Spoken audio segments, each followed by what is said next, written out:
IELTS Speaking Part 3, Band Score 9. Here's an example answer, okay? And after this, again, I will give you some tips and I will explain why this is a Band Score 9 and how you can get a Band Score 9 as well. So let's do it. The question is, do you think history will still be a school subject in the future? Why? Absolutely. I think history will always be taught in schools, no matter what year it is, no matter what craziness is happening in our world. I think maybe that the truth in our history lessons might erode a little bit and we might not get the full picture that we once had many years ago, but I do think it will always be taught. Why? Well, I think simply, if you think about history, it's said to be one of the greatest teachers. I think there's a quote like that, history is the greatest teacher.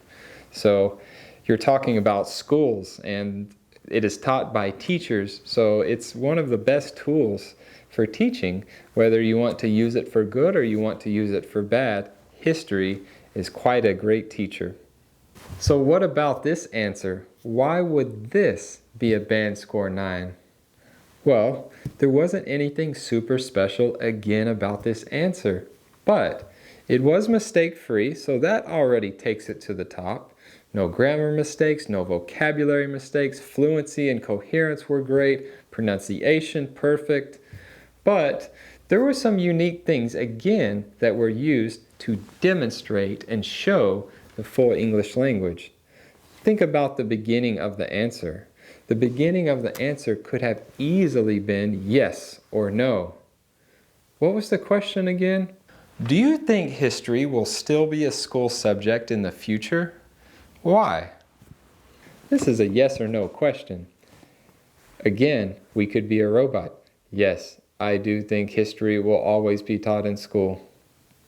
Or you could give a more appropriate answer, a more interesting, a more flexible and creative answer, such as I gave.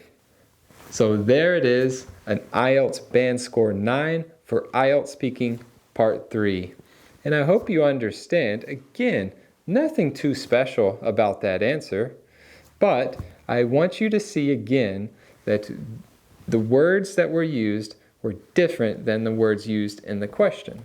This is just one tip of many tips that I have, and I give this one to you for free, and I think it's a very simple one and something that can really help you.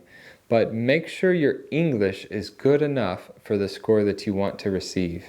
Because even if you try to use all types of fancy creative answers, if your English isn't good enough for that, it's better to not do that. It's better to answer correctly than to try some crazy thing and make a big mess of it.